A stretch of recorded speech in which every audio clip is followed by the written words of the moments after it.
All right, let's get Such JT up smart here. people. Smart people. JT. What are we going to get into here? We got a taxi. Is it real though? So JT, you're the founder of YouPorn and FakeTaxi, which I was looking this morning, collectively gets hundreds of millions of visits per month. And FakeTaxi really burst into the crypto consciousness last month when you guys launched your Zora creator coin, which ran to a $10 million market cap. So yeah, excited to get into all of that. But I first need to ask about the founding stories of YouPorn and FakeTaxi. Like, why did you decide to be a porn industry entrepreneur? On 26th of August 2006 to be exact.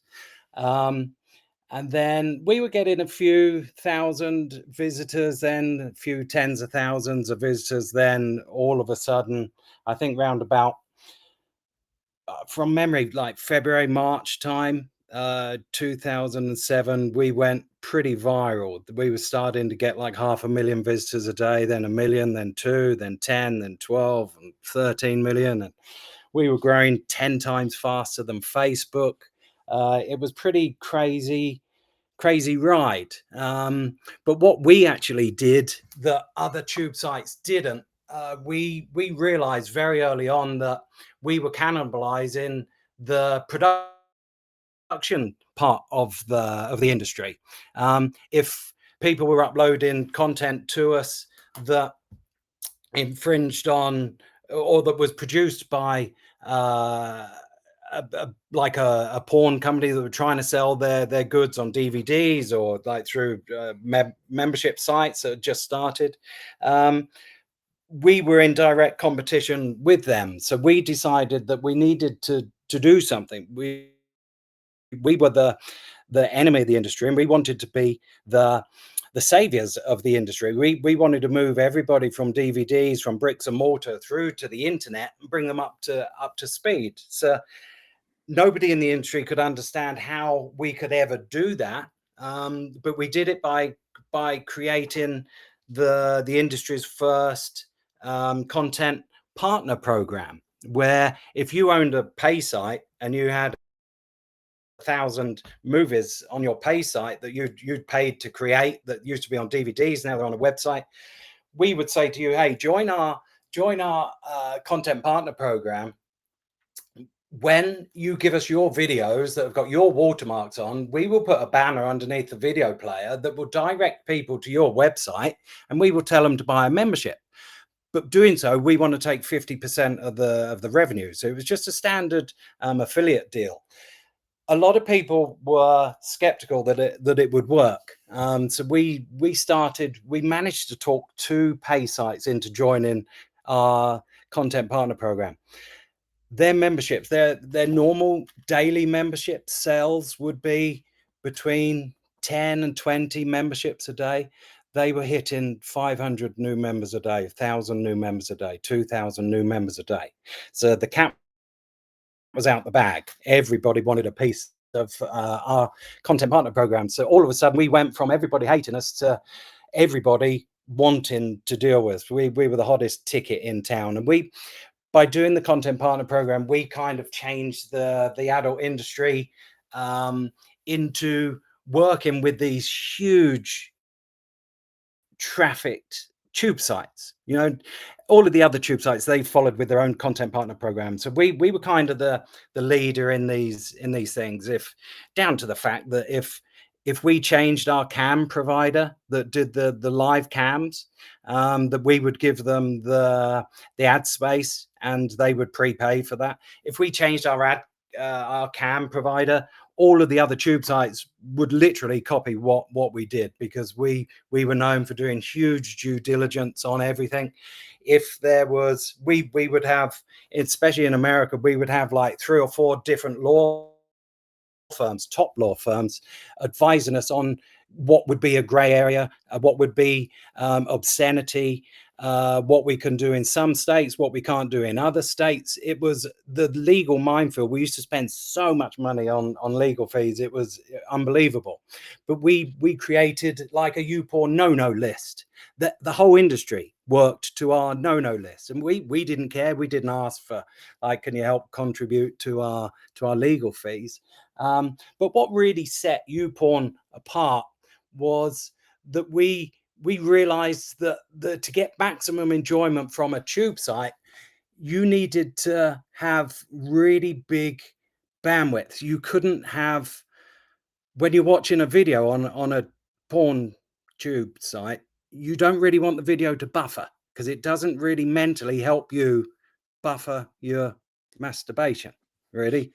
So it's we decided that we were going to invest every single penny that we had that left after the legal fees into bandwidth, you know. So we never buffered for anybody, and that was our unique selling point. So that's what made us be I think we reached the 26th busiest website on the planet. We had 380 million visitors a month on average when we sold, but we sold end of 2010. We agreed to sell to the guys that owned Pornhub, actually, and they owned lots of other stuff. They owned Brazzers and the lots of other different pay sites. So at that point, good Montreal company. Yeah. They're real great guys. They're like $1 billion company, and I'm actually partnered with them now. We sold them YouPorn. There was some other technology that I had in the meantime. That was all based on the cloud that they purchased from us, that they went through to do the Pornhub Premium and the YouPorn Premium on the back of our technology. And then we launched our pay sites, and one of the most famous ones is the FakeTaxi. So let's dive into that. I'm very curious about the crypto connection here. Have you been in crypto for a while, or? Yeah, I dabbled since about 2017. Lost a lot of money on crypto, not going to lie. It's a lot of fun, and you tend to smile as you're being drained. It's like a really weird sensation, you know. And then you dust yourself down, and within an hour you're back, and you funded your wallet again, and yeah, let's go. So pretty like fast paced. But we always wanted to do a FakeTaxi coin, because FakeTaxi, yes, we've got really hardcore porn site on one side, but the other side, we've got a really cheeky brand, a really, like, if you know brand, a brand that they mention on the radio worldwide all the time. There's thousands and thousands of mopeds and cars out there with FakeTaxi stickers on that we haven't even produced. People go and produce those stickers.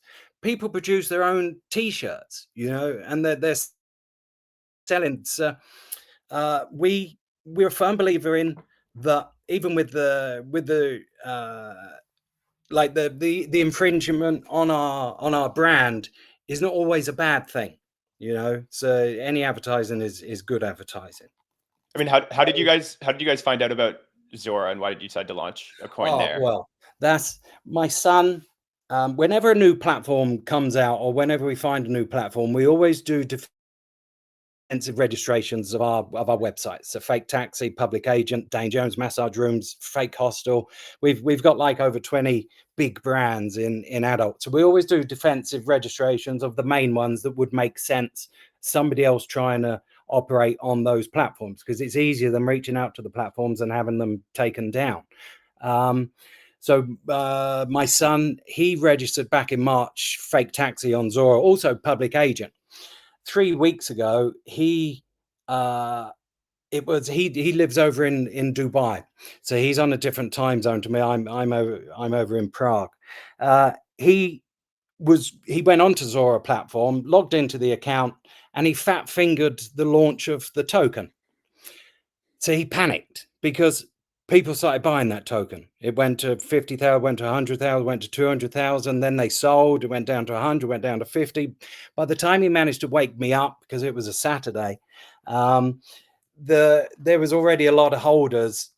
And I said, okay, just give me the lowdown on what Zora is. And it sounded like it was a perfect platform for us, a creator platform, because the two sides of the business, we've got the hardcore porn side, and we've got the cheeky, which is almost a PG-13 side. You know, there's no porn associated to that logo, but anybody that sees that logo, you don't even have to have the word taxi in the little box. You can just have fake and the blank box. You know it's fake taxi. Even to Gucci, have a look at Gucci's fake branding that they did on the bags and the t-shirts. The word fake is exactly the same mustard yellow that I use, and it's exactly the same weird font that I use on my logos, and Gucci copied that.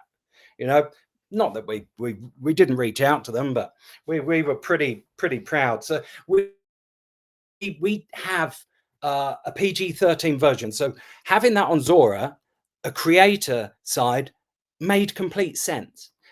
But then we suddenly realized that, you know, actually creating an account on Zora, getting your US dollars from your bank to Zora is like a 7-step process.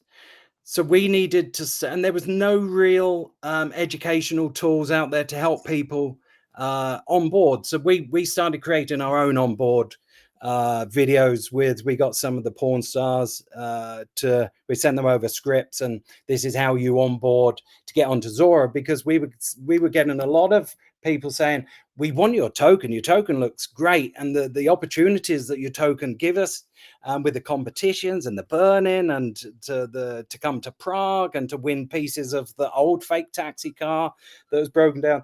There's such good utility, but you need to be a holder of the token to enter into the different competitions. And it's just so hard to educate people. So that's why we were the only people that were doing onboarding videos for Zora. But we very quickly went to the #1 account, to the top of Zora. I don't know whether that was good, or it was good for us. I don't know if it was good for Zora. Jesse and was saying that Zora is for everybody, and he responded in a direct question on a tweet like, FakeTaxi are #1. How do you feel about them being on Base and Zora? And he responded, Base is for everybody. So that gave us an incredible boost again. But the Zora have got issues. We've just seen that they've just put out a tweet for they need a new back end developer. Again, for a 30-minute period a couple of hours ago, we were #1 spot, and they were telling all of the users that we had a 10.1 million valuation when it wasn't. It was 4.5 million. So they've got issues with their liquidity pools, with the slippage is terrible, and the ARB opportunities. If you just put into Dex tools the token address of the XBT, the AI that is #1. Have a look at the 3 pools on there. One is priced at 9.7, another one is at 7 million, another one is 7.2 million. So the arbitration bots are earning an absolute fortune, and it is just suppressing the price of everything. They let something balloon, like the XBT went to 18 million, I think, 3 days ago. Then it went down to 3 million. It's so volatile on there, and I don't know what they're going to do about it. We're speaking directly with their developers, explaining all the difficulties that we're having, because we did a competition, and it's still running, actually, a daily competition to give away like $700 worth of fake taxi tokens that we're drip fed of the 50% from Zora. But we did it based on comments on any new posts that we do. So we're having 200 or 300 new we're having 200 or 300 comments on a post, but we can only read the first 100 comments. You go to the API and the second page is blank, you know. So we really like Zora, mainly because Coinbase put the $60 million into them, and you know that Coinbase have said that every creator is going to be available on their DEX. They've rolled out to 1%. When it rolls out to the other 99%, I think it's going to be phenomenal. That's if the Zora platform doesn't break and fall over, and you know. So that's where we are with Zora. We didn't mean to launch a token, but we did launch a token, and I'm very pleased we launched it on Zora, you know, rather than just into I don't know where we would have launched it. I really like Base. I think it's a really cool. It's just for me, Base is just full of really cool people. You know, the chain itself is really good. I've always liked it. So yeah, as a fat finger mistake by my son, it was quite a good one. Didn't cost me too much money this time. Many such cases. I mean, I guess the last question for you here is, I'm curious. Okay, so you fat fingered in, but do you see this fitting into a broader strategy for FakeTaxi, or is this more marketing opportunity? Yeah, this is, for me, it's marketing, because I can't really put a hardcore porn site into the Web3.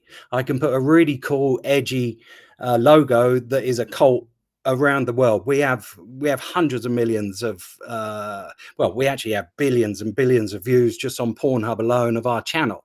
We have literally 2-3 million social media followers. So for us, I couldn't, and I wouldn't want to put a hardcore porn site into Web3, but I can put a really edgy brand that everybody knows. Everybody's really comfortable. You can talk about FakeTaxi on the bus, in the club, down the pub, and other people will go, "Ah, yeah," or they'll go, "Hee, they're talking about FakeTaxi." Other people, they will say, "I don't know what FakeTaxi is." And you'll see, like, Pep Guardiola last year or the year before was in the back of a black cab. Before we could do anything, the first 100 to 300 comments was, "Oh my God, Pep Guardiola, manager of Manchester City Football Club, is in the back of the fake taxi with a woman." It markets itself. It's one of those phenomenons that we believe will work in Web3. Amazing, JT. Well, we appreciate you hopping on and sharing. We really appreciate the time and this. Really appreciate being allowed on here and being given a voice. Really do. Thank you. Awesome, man. Well, we'll continue to watch closely. Yeah. Yes. On both sides of the coin. Have a good one, man. Thank you.